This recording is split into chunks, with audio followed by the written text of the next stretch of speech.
What's going on, guys? It's Will Kelly, and in today's video we are going to be identifying A, B, and C players in your organization. I am going to be breaking down exactly how to know what type of employees you have and some ways that you can help lift them up to get them to that next category. Now, also at the end of this video, I am going to be sharing a very invaluable deep tip in regards to managing your A, B, and C players on your team. So make sure to watch the video all the way to the end. So let's jump right into it. What we are going to be talking about is how to identify the A, the B, and the C players in your organization. So the first one that we are going to start with is going to be your rock solid A all-stars, okay? A stands for all-stars. Now, what are some attributes and traits that you see in an A player? Now, A players are very far and few between. So if you're sitting here and thinking about, hey, I probably got all A players, my guys are crushing it, my guys are rocking it, keep listening because we're gonna show you exactly what an all-star looks like. Now, what an A player does consistently and doesn't miss a beat, okay, is they show up early and they stay late. Sorry, messed that up. All right, so these A players, they show up early every single day, consistently. There's no thought in your brain at all when you wake up in the morning and say, is Joe Smith gonna be there today? That thought doesn't even go through your brain for an A player. They show up early and they stay late. Now, number two, they are a self-starter. What does that even mean? So a self-starter is an individual that basically will do tasks that they know need to be done without your approval, or not approval, request. So obviously, it would be like, so we have an office building. It would be like somebody coming in and they know that the trash needs to get taken out. And before you've ever even asked them to take the trash out, they're already doing it. That's a self-starter. That's an A player. Those are the ones that you want on your team. Number three, they communicate well. All right? Now, a lot of times when you hire new people, the individual will be very communicative. They'll be asking you lots of questions, and that's good, and that's everybody does that. All A, Bs, and basically Cs will do that. But the A player knows exactly what questions, the good questions to be asking, and in a sense, they reversely keep you in check, okay? Because they are so in-depth and in tune with the tasks that they are responsible for that they will be making sure that I am in check. And at times, often, they are doing the task and communicating effectively better than I can actually physically do that task. That's how you know you have an A player. Number four, they are reliable, okay? Now, I don't mean, this goes outside of just performing their shifts, right? If you ask them to come in on a Saturday, they're there. If you ask them to stay late, they're there. If you ask them to cover a shift, they're there.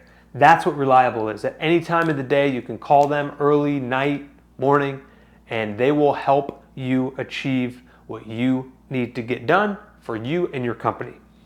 They also take ownership. They don't blame other people when things don't go well. They reflect and they look back on their mistake or the task and the situation that occurred and say, hey, all right, what could I have done better there? I'm not obviously perfect, but there's always room for improvement.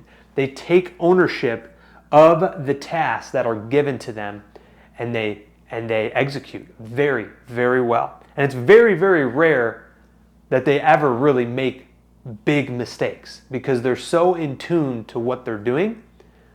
They're always taking ownership of their tasks. An A player has the least amount of issues, okay?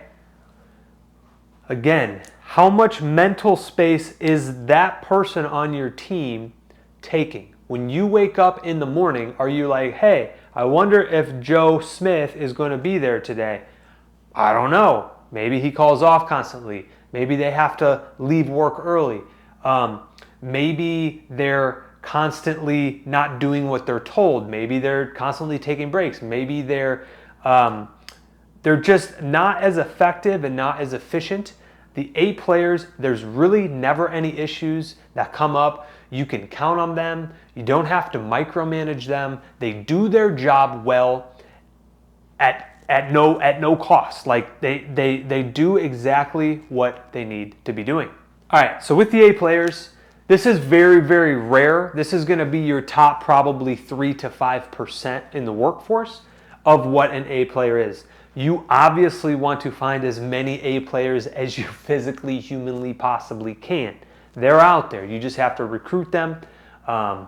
And yeah, these are the players that will unlock your business from 100,000 to 500,000. These are the players that will take you from 500,000 to 3 million because they're the key assets, the key leaders on your team that will unlock that new level of growth that you know you can count on that individual to carry that workload. All right, let's jump into the B players now. So this is going to be where most, I'm going to put an arrow here. This is going to be where most of your workforce is.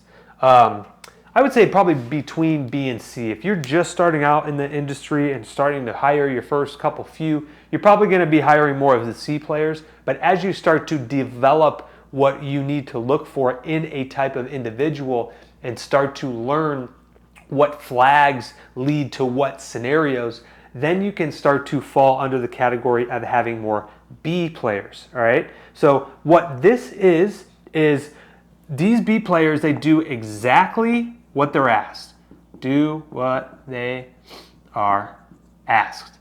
These are the type of players that you want on your team. Why? Because they get the work done and they don't ask any questions. They don't have any excuses. They don't complain. They do exactly what you ask them to do. They also show up consistently. All right?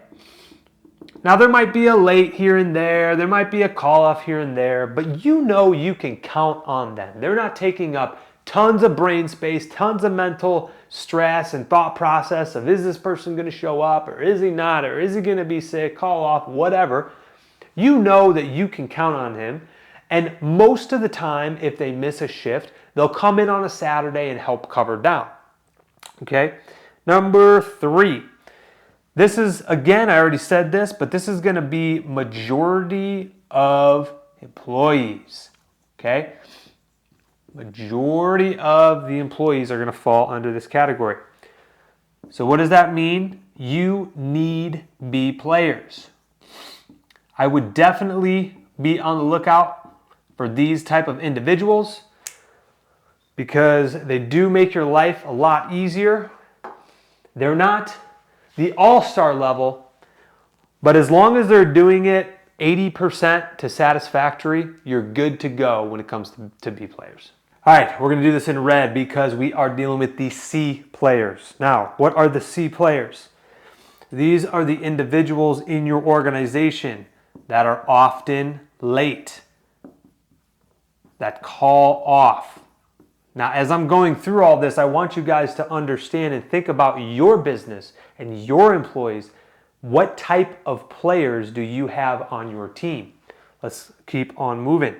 They don't finish tasks. This could be an example of you giving them a route and they don't finish it for the day. And this doesn't just happen one time, it's a fluke. This is consistent. They're not finishing the routes. They're not carrying the workload. They're not completing budgeted hours that are required for an organization to do what they need to do. They're not making, 20 phone calls a day for sales. They're not doing so many emails. Whatever your type of employee is for their task, you need to be able to give them a defined set of rules for them to play within, right? All right, let's keep moving forward here. They forget simple things. Very, very simple things. This is a huge red flag in the beginning, probably 30 to 60 days when we're just hiring an individual. If we give them a simple task and, hey, just make sure this gets done every day, and they keep forgetting that simple task, there's probably going to be problems, okay? If it happens one time in the first 30, 60 days, not a big deal. But if it's a reoccurring issue, that's where you can start to have problems. Quality issues. Now, the problem with this is the first thing you want to do if there is quality issues is you probably want to look at your training. 9 times out of 10, if you have a B player that hasn't been trained properly, you could mistaken them for an actual C player because of lack of quality. But what you have to do is you really have to take a step back, look at your training process, take extreme ownership and say, you know what? It's my fault that they're not upholding the standard and the quality, and you need to go out there and take extra time to make sure that that person is fully trained to complete their task to good satisfaction.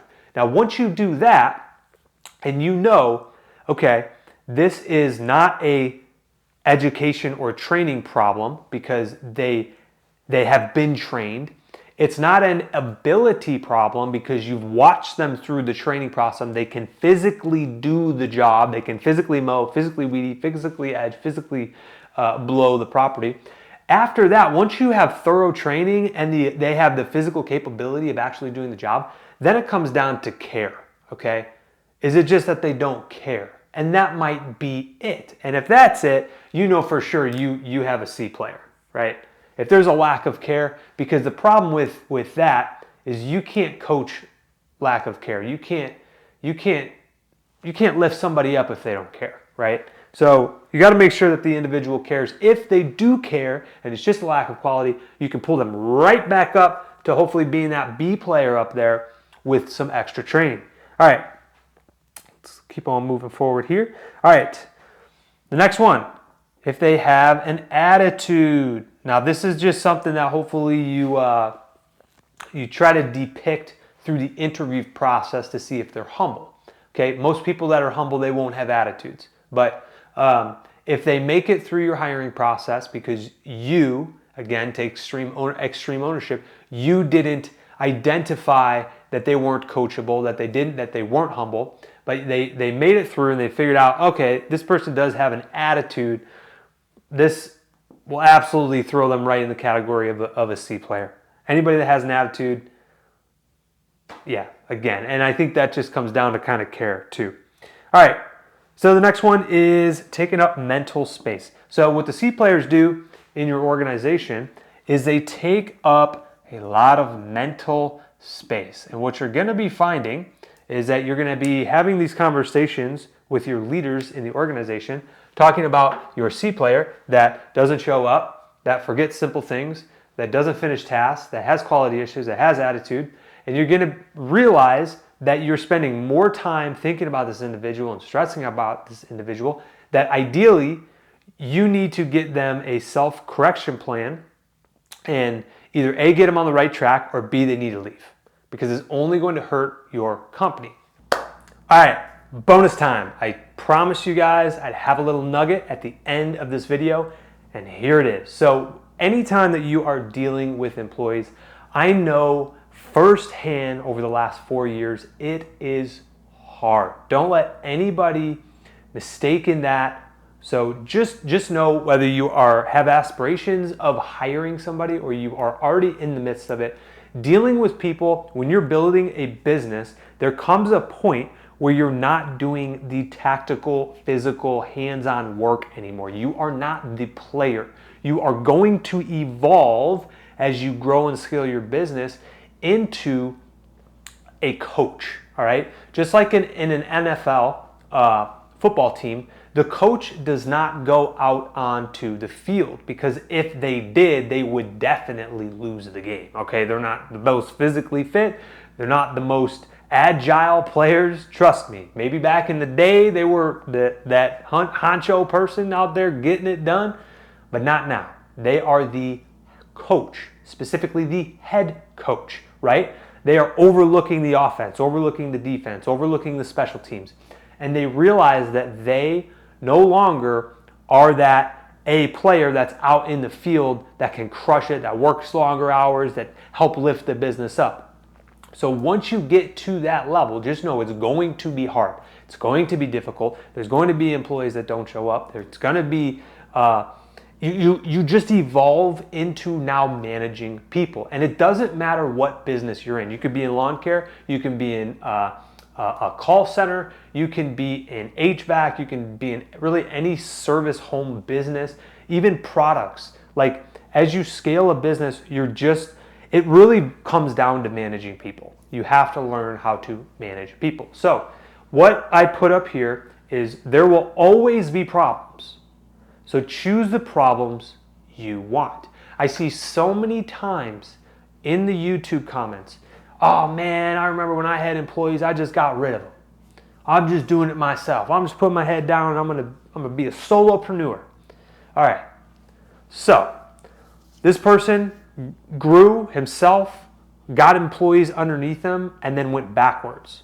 Why does that happen? Because it gets so difficult when you're managing people.